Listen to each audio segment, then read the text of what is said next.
Hello friends, welcome to my YouTube channel. So today in this video I am going to show you how to fix the missing screen recorder icon on control center.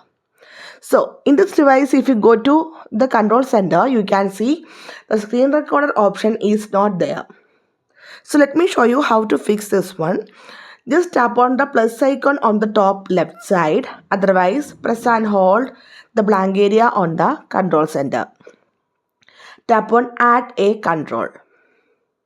Here you can see the option screen recording. Just tap on this one. Now you can see the screen recording option is here. You can resize this one. You can see. You can change the place also. Like this one. After the edit, tap on the blank area. You can see we successfully added the missing screen recording option on the control center. So hope you guys enjoyed this video. Thank you for watching. Thank you. Bye bye.